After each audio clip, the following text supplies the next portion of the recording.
So the next step in solving this problem is to satisfy our second condition for equilibrium, which stated that the sum of the moments equaled 0. And we said that another way of saying that was to say that the sum of all of the forces times their perpendicular distances equals 0. So before we can satisfy that condition, we need to replace each of our forces with the corresponding x and y components. Now we can see here that force 1 already only has an x component, so we don't need to modify that force in any way. And we can also see that force 3 only has a y component, so we don't need to modify that force. But what I do need to do is to remove the 12.5 Newton force and the 18.4 Newton force and replace them with their corresponding x and y components. So if we take off force 2, which was our 18.4 Newton force,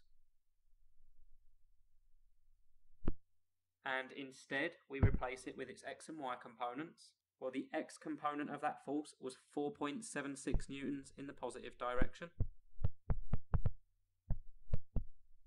and the y component of that force was 17.77 in the positive direction. Now this isn't going to be to scale, but we have a 17.77 Newton force acting upwards. So that was our force 2. And then we're going to repeat that for our force in the bottom left hand corner.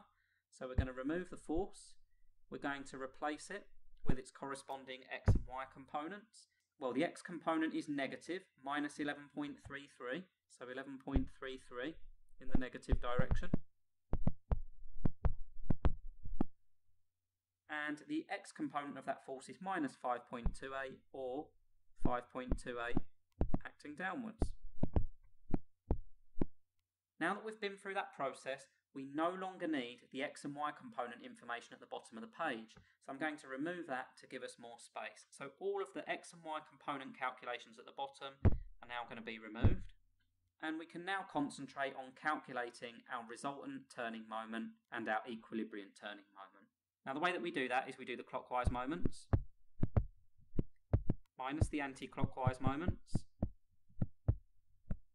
meaning our clockwise moments are positive and our anti-clockwise moments are negative. And if we refer back to our diagram, we need to determine which forces are going to turn this plate clockwise and which forces are going to turn it anti-clockwise. So let's begin with force 1. We have a 9.8 Newton force. Now we've already said that in order for a force to cause a turning moment, it needs to be a force offset at a perpendicular distance from the pivot point.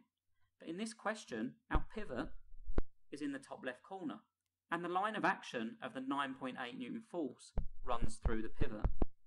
There's no perpendicular distance. That force is not offset from the pivot. I used the example in an earlier video of imagining you're trying to open a door by pushing at the hinge.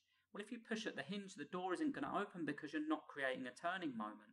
Therefore, the 9.8 Newton force is not going to create a turning moment. I'm just going to put a cross alongside that to remind me that it's neither causing a clockwise or an anti-clockwise turning moment. If we then move on to force 2, which has a y component of 17.77 newtons, hopefully you can see that that force is going to cause an anti-clockwise turning moment. And the size of that turning moment is going to be 17.77 times the perpendicular distance of 0.6. We then have the x component of that force, which is 4.76 newtons. Now, for the same reason that the 9.8 Newton force doesn't create a turning moment, hopefully you can see that that 4.76 Newton force also is not going to create a turning moment. It's not offset at a distance from the pivot. So I'm going to put a cross alongside that as a reminder. If we move on to force 3, once again, force 3 is going to cause an anti-clockwise moment. It's going to make that plate want to turn anti-clockwise. And moving on to force 4, which was our force in the bottom left-hand corner, we have an 11.33 Newton force. And this time, hopefully you can see that that force is going to be trying to turn the plate in a clockwise direction. We have one more component of that force, the y component, which is acting downwards. And for the same reason that the 9.8 Newton force and the x component of force 2 do not create a turning moment, we have the same for the 5.28 Newton y component. The line of action is through the pivot. Now it is worth pointing out, if we'd taken a pivot point in the centre of the plate, then all of the components of all of those forces would have created a turning moment. So we have to be really careful when we evaluate the problem to see which components are acting through the pivot and which ones are offset at a distance. In this case, with the pivot being in the top left-hand corner, any force that acts through that pivot point will not create a turning moment. So if we continue with our calculation, we have clockwise moments. Well, we've already said there's only one force causing a clockwise moment, and that's our 11.33 Newton force. And the perpendicular distance from that force to the pivot is going to be 0.8 meters, the depth of the plate. From that we need to subtract our anti-clockwise moments, and we've said that we've got two forces causing anti-clockwise moments. We've got a 17.77 Newton force, which is the y component of force 2, acting at a distance this time of 0.6 meters, so minus 17.77 times the distance of 0.6. And finally we have force 3, which is 15.2 newtons. And once again, the perpendicular distance from that force to the pivot is the width of the plate, the 0.6 meters.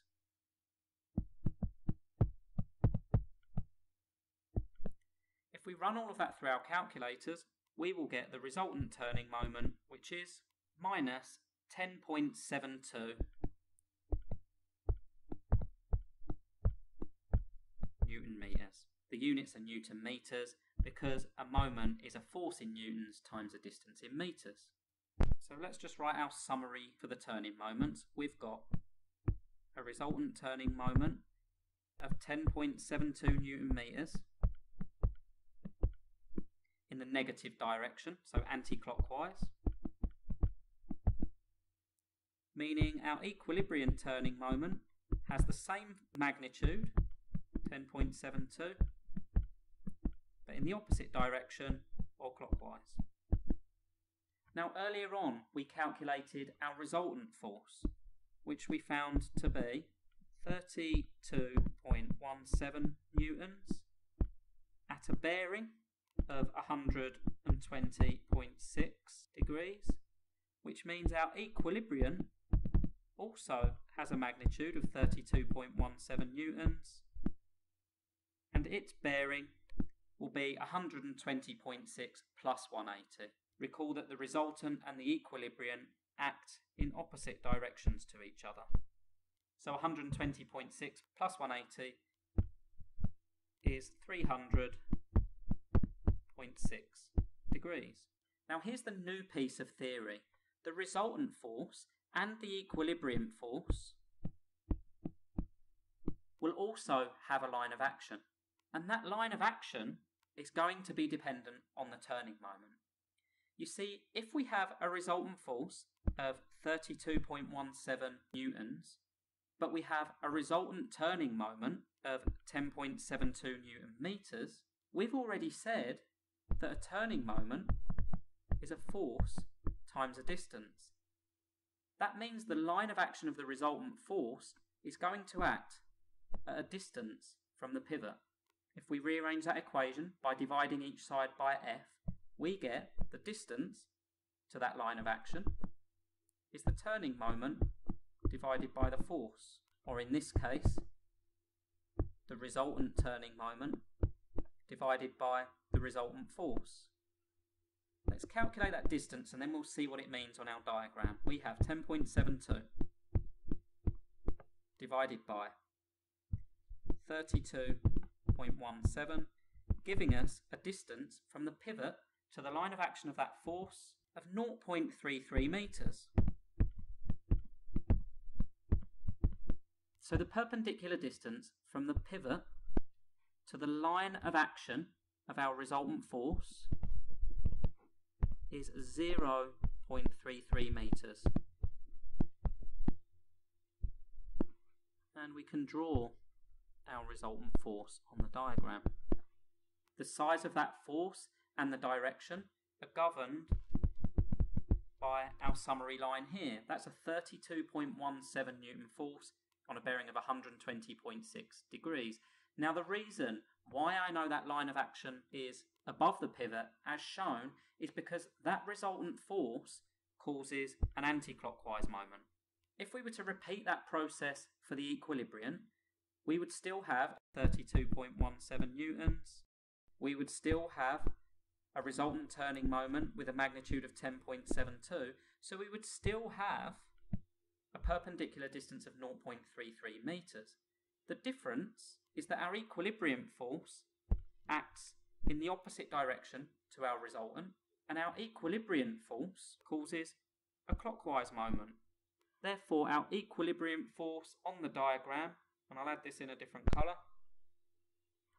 would be opposite in direction to the resultant. Now, I appreciate that there's a lot there, so I'm just going to run through this new piece of theory again, just to reiterate how we determine the line of action of the resultant and equilibrium force. So we have a resultant force of 32.17 newtons on a bearing of 120.6 degrees, which is going to look something like that. And we have an equilibrium force of 32.17 newtons at 300.6 degrees, or in the opposite direction to our resultant, like so. We have a resultant turning moment of 10.72 newton meters anti-clockwise. So our resultant turning moment is trying to turn the plate anti-clockwise. But we have an equilibrium turning moment of 10.72 clockwise. So the resultant force makes the plate want to turn anti-clockwise, but the equilibrium force makes the plate want to turn clockwise.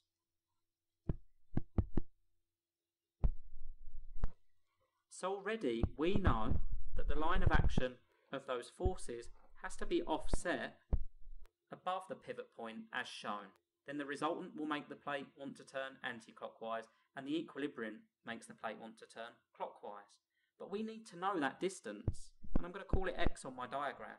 We've said previously that a moment is a force times a distance.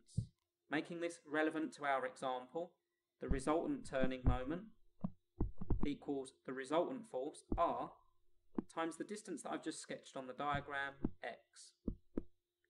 And we can rearrange that to make x the subject. It's x that we're trying to find. And we would do that by dividing each side of that equation by r. Therefore, x equals the resultant turning moment divided by the resultant force. That was 10.72 over 32.17, which gave us our 0.33 meters. So returning to our sketch, we can replace x with 0.33 meters. And that 0.33 meters is the distance between the pivot and the line of action of both the resultant and equilibrium forces.